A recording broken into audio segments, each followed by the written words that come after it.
que é house flipping? Olá, meu nome é Rodrigo Petersen e eu vou te contar um pouco sobre essa prática muito comum no mercado imobiliário. Você pode até não reconhecer o termo, mas provavelmente conhece alguém que já fez um house flipping. Esse termo flipping é usado para descrever a compra de um ativo gerador de receita com o fim de revendê-lo e rapidamente obter algum lucro. Ou seja, house flipping é usado por investidores imobiliários ao se referirem a esse processo de compra de um imóvel desvalorizado, reforma e posterior venda da propriedade com os fins lucrativos. Isso mesmo, você pode aprender a identificar um imóvel desvalorizado no mercado, reformar esse imóvel e depois vendê-lo, ganhando dinheiro com esse processo. Para que se tenha uma ideia do tamanho desse mercado, trago aqui alguns números do levantamento realizado nos Estados Unidos pela Atom Data Solution, que é um renomado instituto americano de pesquisas imobiliárias. Em 2019, o número de imóveis vendidos através de house flipping representou 6,2% de todas as vendas do país, atingindo assim um número total de 245.864 unidades, consolidando pelo 8º ano consecutivo uma alta desse segmento no mercado. Para você ter uma ideia, em 2018 essa fração representava 5,8% de todas as vendas americanas e em 2017 5,7%. Uma consequência natural desse aumento de unidades no mercado é que a margem de lucro diminuiu nesses 8 anos, mas ainda assim os números seguem bastante interessantes. Uma consequência desse aumento de unidades no mercado é que as margens de lucro diminuíram nesses 8 anos, embora os números ainda sigam bastante interessantes. Para se ter uma ideia, o preço médio de venda foi de $217 mil, enquanto a média do valor da aquisição desses imóveis foi de $155 mil por apartamento ou por casa, enfim. Isso significa que, em média, cada processo de house flipping, o investidor americano tem uma receita bruta de $62 mil por imóvel. Essa competitividade, naturalmente, ela derrubou o ROI dos investimentos, né? Ou seja, o retorno sobre o investimento, para um número próximo de 40,6% em média, ou $62.900. Em 2018, esses números eram de 45,8%, ou $65 mil, enquanto em 2017 representava 51,7%, ou $66.899. Ou seja, o que retorna de dinheiro é em média esses 40,6% em 2019. O que retorna de dinheiro é em média 40,6% a mais do que o que se investe. Por exemplo, o investidor americano que adquirir uma casa de $100 mil tende a receber em média $140.600 ao vendê-la. No entanto, um ponto muito importante de se destacar aqui em relação a essa pesquisa é que nesses valores não estão considerados os custos fixos de manutenção desse imóvel, nem os custos da reforma em si, né? Que são custos que costumam variar entre 20% e 33% do valor final da venda. Acredito que esse é um levantamento bastante difícil de ser feito, né? Porque acaba variando de caso a caso e muitas vezes não ficam registrados esses dados. Por isso que eu acredito que a pesquisa não considere esses valores, né? Embora se tenha essa métrica aí de uma média que o mercado costuma trabalhar, né? Outro dado interessante que a pesquisa traz é a manutenção do tempo médio das unidades, o tempo médio que essas unidades ficam no mercado, né? Que segue girando em torno de 178 dias, ou algo próximo a 6 meses. Ou seja, em cerca de 6 meses o investidor compra a propriedade, reforma ela e revende esse imóvel, lucrando consideravelmente nesse processo. Se a gente fizer um cálculo rápido aqui da média lá de $62 mil, né, por negócio, considerar que eles levam em média 6 meses, a gente pode afirmar aí que um investidor americano tende a ter uma renda mensal de $10 mil por negócio que ele acaba fazendo, né? Há também outros motivos que são apontados na pesquisa para a redução dessa margem de lucro, que seriam os aumentos dos custos dessas propriedades de uma forma geral nos Estados Unidos, que acaba impactando no valor que o investidor paga na aquisição, e também a redução do acesso ao financiamento, que desde a última crise imobiliária nos Estados Unidos ficou muito mais restrito tirar um financiamento bancário ou mesmo uma hipoteca do seu imóvel. Para você ter uma ideia, em 2019, apenas 43,8% dos investimentos se deram através de empréstimos bancários, enquanto em 2018 esse número representava 45,9%. E por que eu estou citando tantos dados do mercado americano? Apesar do house flipping ser uma prática bem consolidada no mercado imobiliário brasileiro, infelizmente a gente ainda não dispõe de dados tão organizados assim, especialmente quando a gente trata de unidades que alguma vez já foram habitadas. Quero dizer, porque algumas pessoas podem comprar um imóvel, reformá-lo, morar nele em algum período e depois vendê-lo, né, lucrando nesse processo. Isso aconteceu comigo, por exemplo, e é um caso que vale a pena eu contar num outro vídeo, né? Mas ainda que não tenhamos esses dados claros sobre a prática do house flipping no Brasil, ela apresenta-se como um poderoso modelo, né, de negócio. As recentes baixas da taxa Selic, que acabam reduzindo o rendimento de aplicações como poupança e renda fixa, estimulam muitos investidores, né, que tinham aplicações nessas formas de investimento a buscar novas alternativas de aumentar a rentabilidade das suas carteiras, né? E aí pode ser uma grande oportunidade para essa compra de imóveis, reforma e vendas, né? Outro ponto que é importante destacar é quanto à questão do acesso ao crédito imobiliário, né? Com a redução de juros do financiamento, que, claro, além de facilitar a compra e aquisição de um bem por parte de um investidor, também aumenta a possibilidade de compra por parte do cliente final, né? do comprador final do apartamento. Então, todas essas situações nos levam a crer que esse mercado tende a aquecer cada vez mais, né? Portanto, aqui no Brasil, definitivamente, é um mercado que está em expansão, né? No entanto, existem alguns mitos em relação ao investimento do mercado imobiliário, né? Muitas pessoas acreditam que somente milionários podem investir, né? E isso definitivamente não é uma verdade. Com conhecimento, existem diversas formas de se desenvolver né, criativamente e levantar capital para fazer um house flipping, até mesmo sem usar R$1 do seu bolso. Sim, pode acreditar. O imóvel é uma moeda forte e em tempos de crise, a recuperação do mercado imobiliário já está sendo puxado pelos imóveis usados.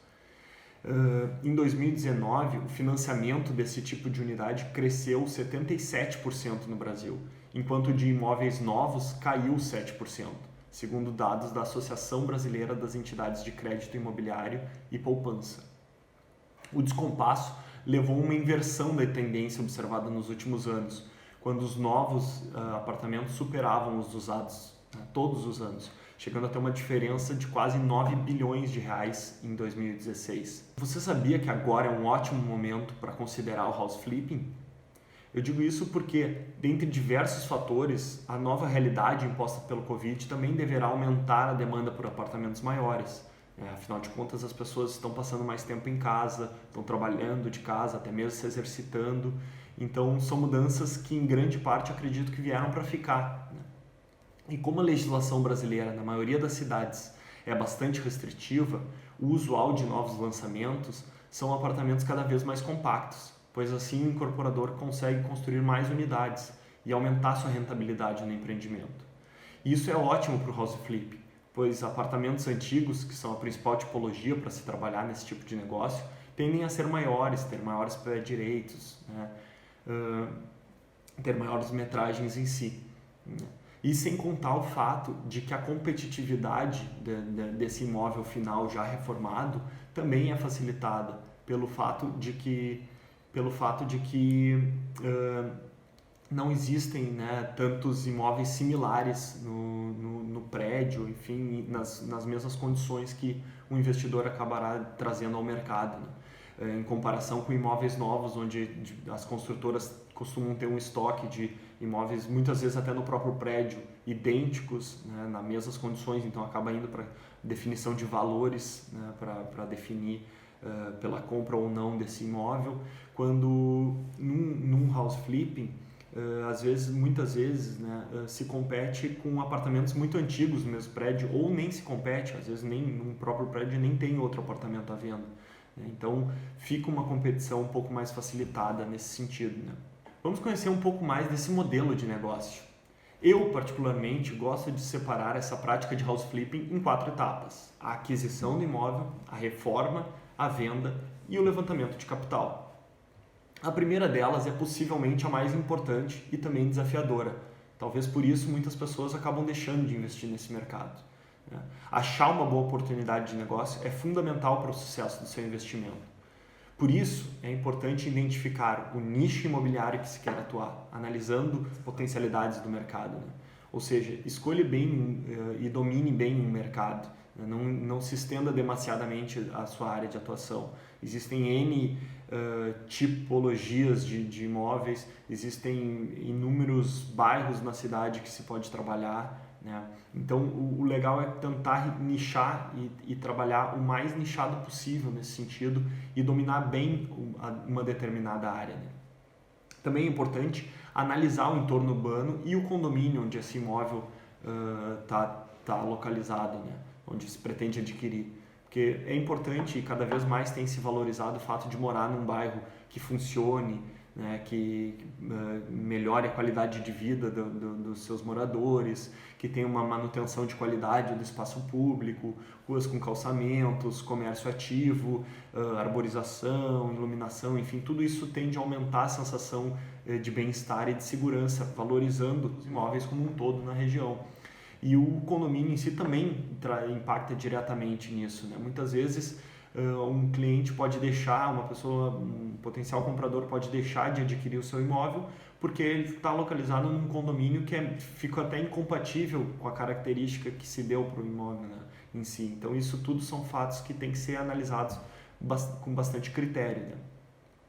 Mas como é que a gente pode encontrar boas oportunidades? Definitivamente é fundamental ter parcerias com corretores na sua região que você vai atuar. Né?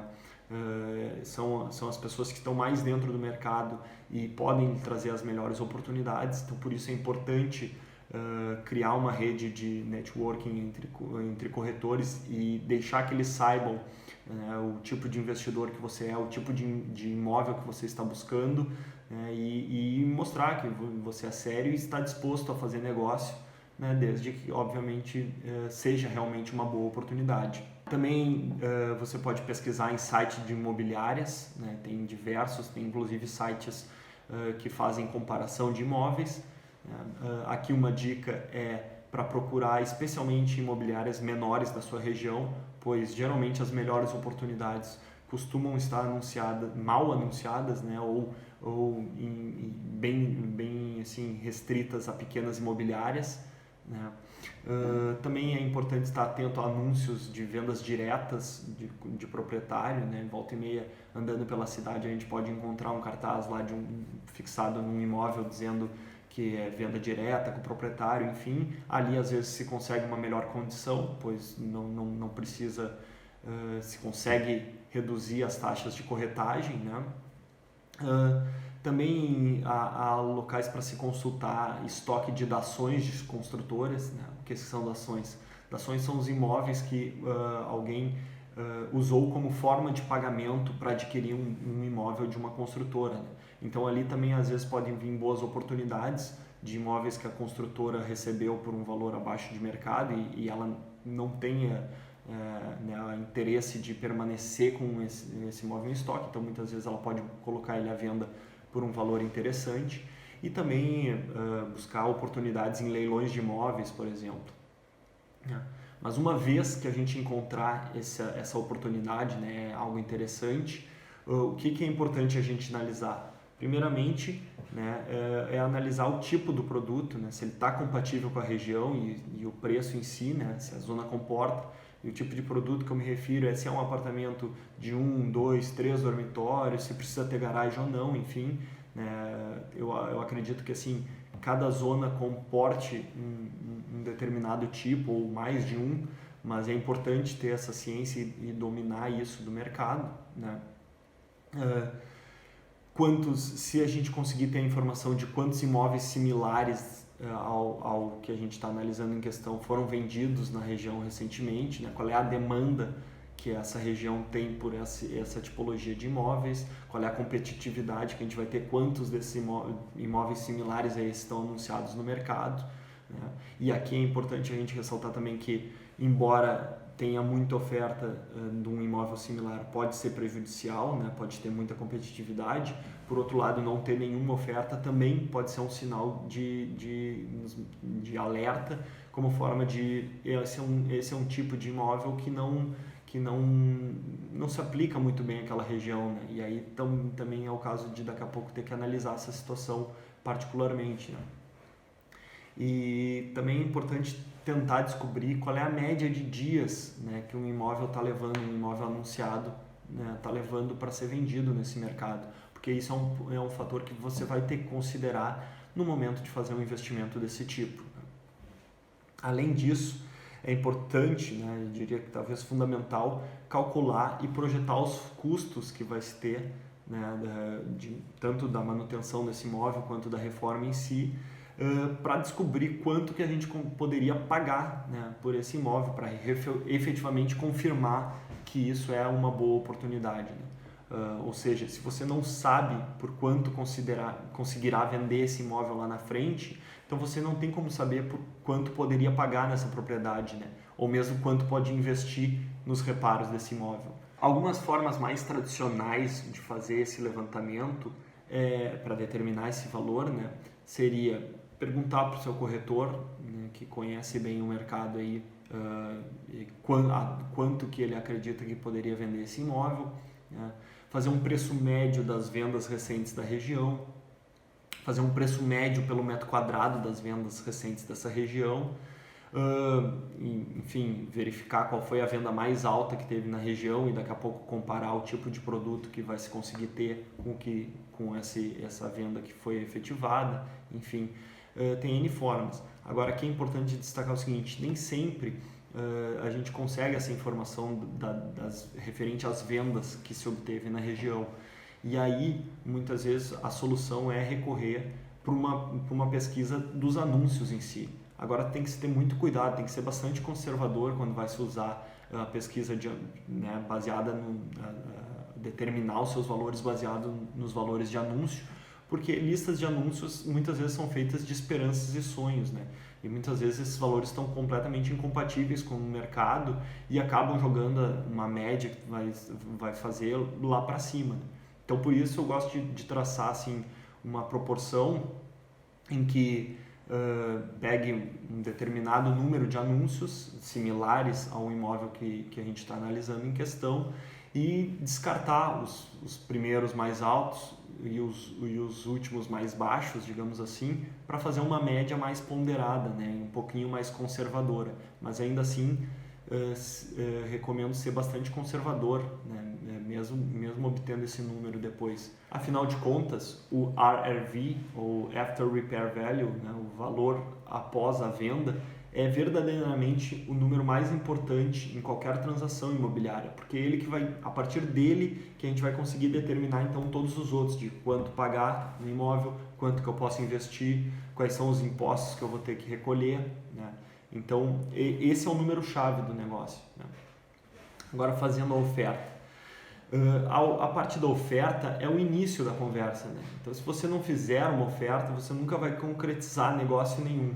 Então, há algumas estratégias ali para conseguir fazer um bom negócio, né?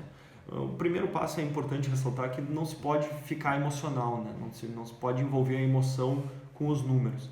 Se o negócio não funciona, se o valor, se os números não estão rodando e o proprietário é irredutível e não quer reduzir o valor, né, do negócio, não fica emocional, não pensa, já investi tempo demais nesse, agora tem que ser esse aqui. Vai para um próximo negócio, né? Sempre terá uma outra oportunidade boa, né? Não precisa se ater nesse específico imóvel em si. Também é legal observar o padrão de conservação do imóvel. Eu costumo dizer assim que quanto mais detonado o imóvel estiver, melhores são as condições, né? Porque mais barato ele tende a estar e maior o potencial de melhora a gente consegue fazer e agregar com uma reforma em si, né? Então, também, e por outro lado, se o imóvel está bem conservado, a tendência é que o proprietário deste imóvel não esteja precisando vender, não esteja né, tão desesperado para vender esse imóvel, o que pode dificultar alguma eventual negociação. Né? Mas também é importante, daqui a pouco, pesquisar há quanto tempo esse imóvel está anunciado no mercado. Né?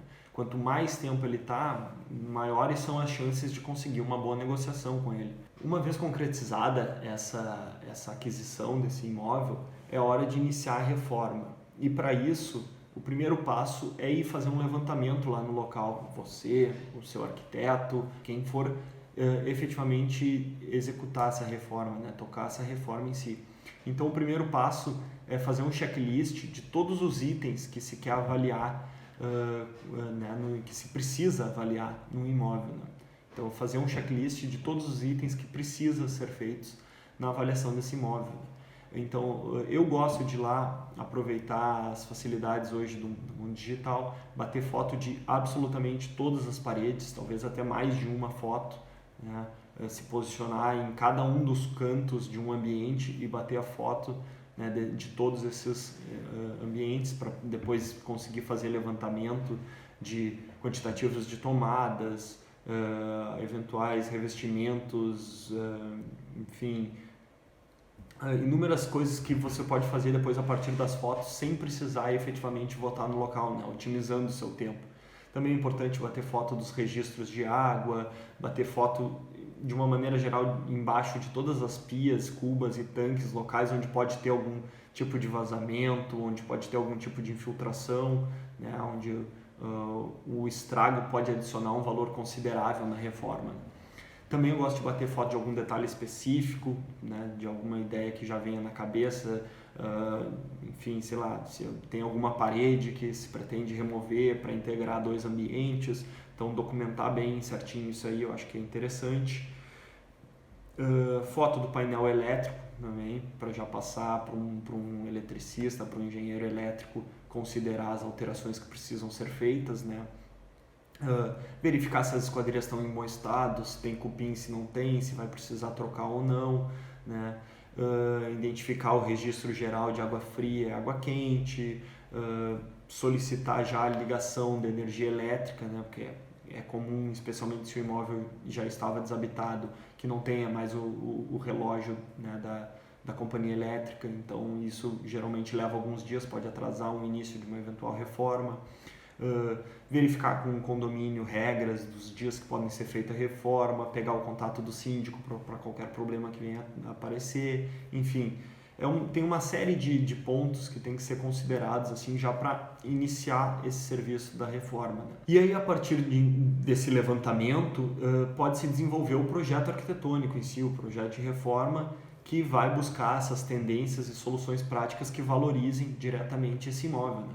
Aí tem algumas soluções de projetos que são bastante usuais, que com a prática a gente vai pegando e vai se tornando um pouco recorrente, né? Soluções que agregam valor. Claro que aqui tem que ter muito cuidado, né? Especialmente colegas arquitetos como eu, a gente tem a tendência de entrar no local e querer deixar ele o mais maravilhoso e lindo possível, mas aí às vezes a gente tem casos de imóveis que tem um limite de ticket, entendeu? Que daqui a pouco um melhor revestimento, botar o melhor das pedras na bancada da cozinha pode não virar como investimento, né? Pode acabar inviabilizando ou comendo parte do seu lucro, né?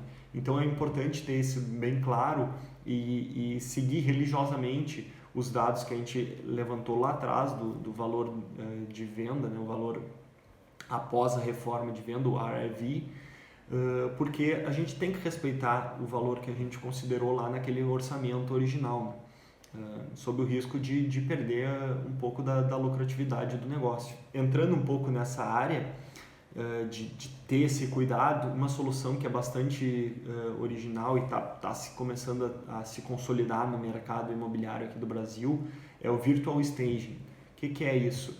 Virtual Staging nada mais é do que aproveitar os recursos eletrônicos que se tem hoje para fazer imagens mais realísticas, né, do projeto em si, né? Um 3D do projeto, onde a gente consegue simular como ele ficaria, né? Isso é uma forma que ajuda a acelerar bastante as vendas, sem a necessidade de grandes investimentos financeiros, né? Sem precisar antecipar esse investimento. Uma vez que não tem o gasto de efetivamente executar a marcenaria que está projetada ali, executar, comprar o sofá que está imaginando colocar naquela sala, os eletrodomésticos, enfim, né? E se dá a possibilidade até do novo proprietário até personalizar alguma coisa nesse sentido, né? Dizer, não, esse imóvel eu vou fazer um pouco diferente, eu quero outra cor, enfim. Então, tem um certo recurso aí que pode ser bastante interessante com um investimento relativamente baixo, né? Se comparado com o todo da reforma, né? E aí, enfim, uma vez definido o seu projeto, é o momento de trazer a equipe de obras, né, para fazer efetivamente confirmar os pré-orçamentos que já devem ter sido feitos e executar esse projeto em si, né? Aqui um ponto importante sempre pegue 3 orçamentos, pelo menos, né?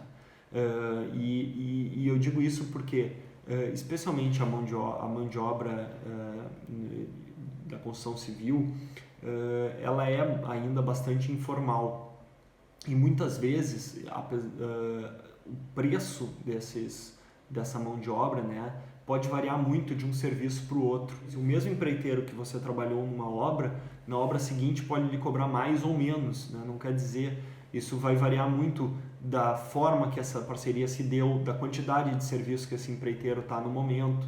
Então é importante, né, eu diria que é fundamental sempre fazer no mínimo 3 orçamentos para qualquer um dos serviços que você vai executar na obra, né? E além disso é importante passar uma listagem completa de tudo que se pretende fazer nesse imóvel, porque muitas vezes um empreiteiro considera alguns itens e descarta outros, outro considera esses outros e não faz um. Então, para se ter uma comparação efetiva, é fundamental que todos trabalhem com o mesmo documento, né? Que todos falem a mesma língua, né?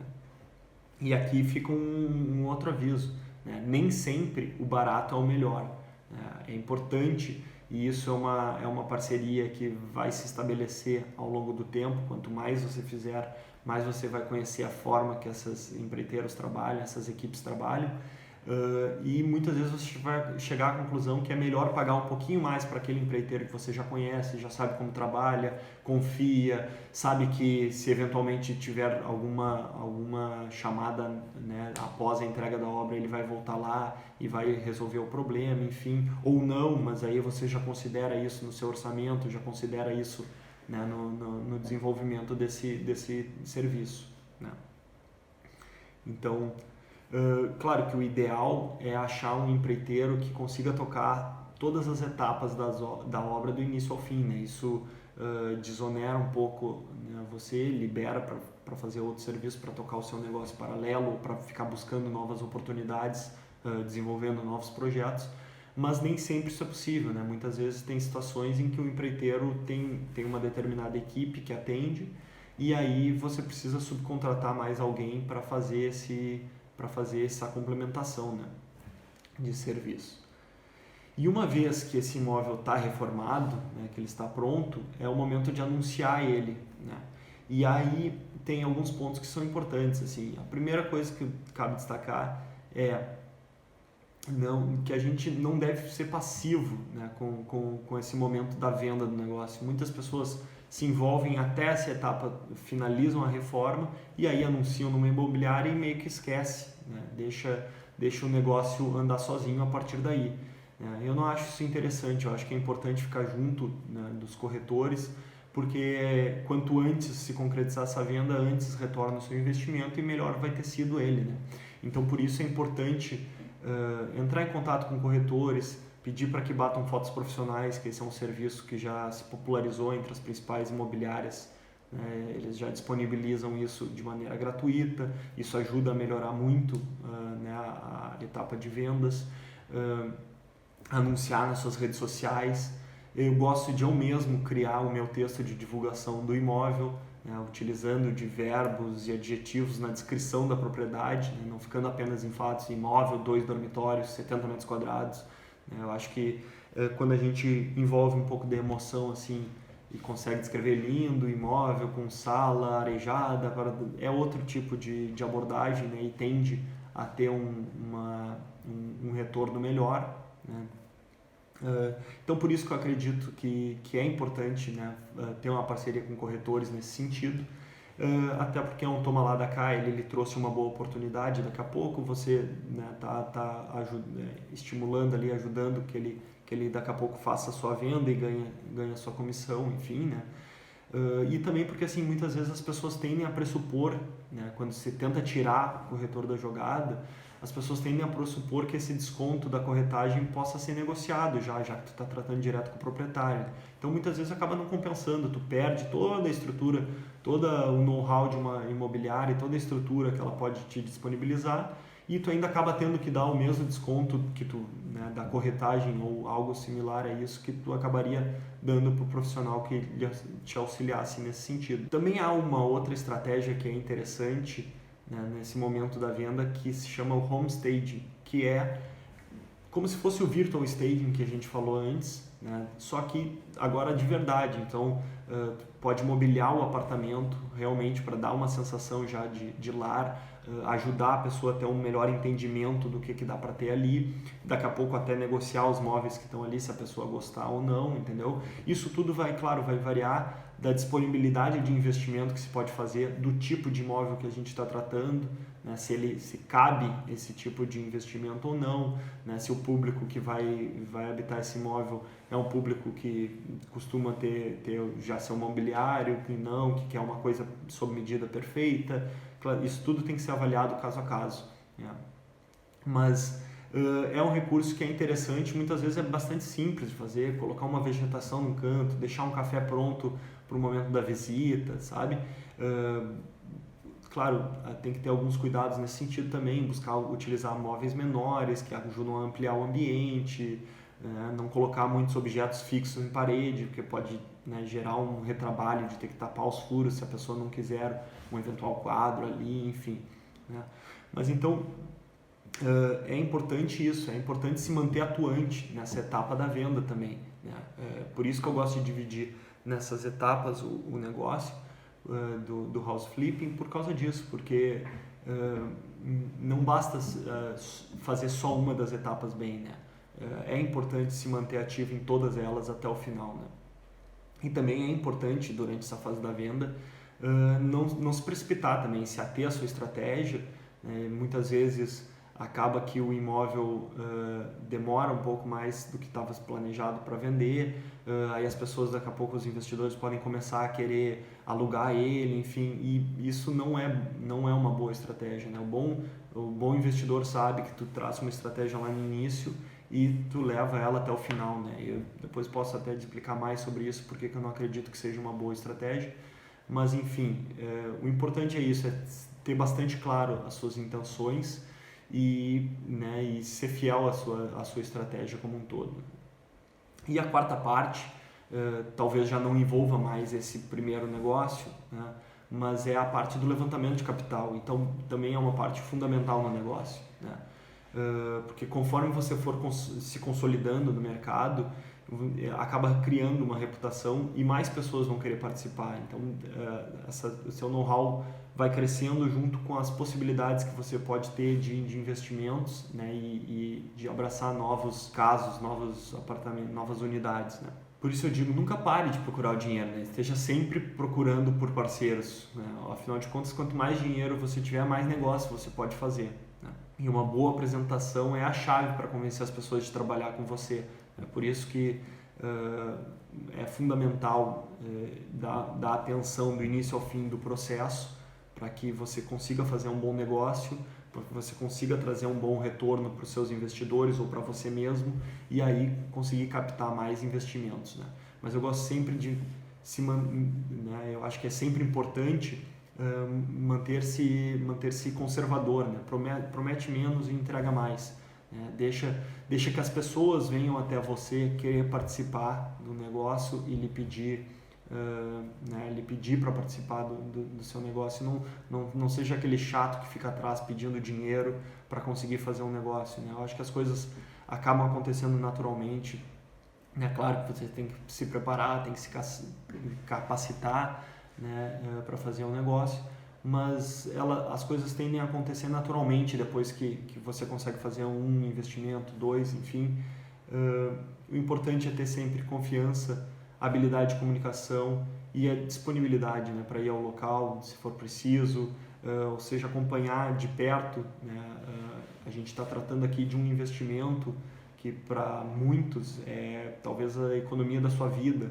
Então é fundamental, né, que a gente tenha essa consciência, né, da importância desse valor para a pessoa e tratar esse dinheiro com todo o cuidado possível para que a gente tenha um bom investimento, traga um bom retorno, né, e consiga prosperar ainda mais. Então é isso aí. Obrigado pela sua atenção e até uma próxima.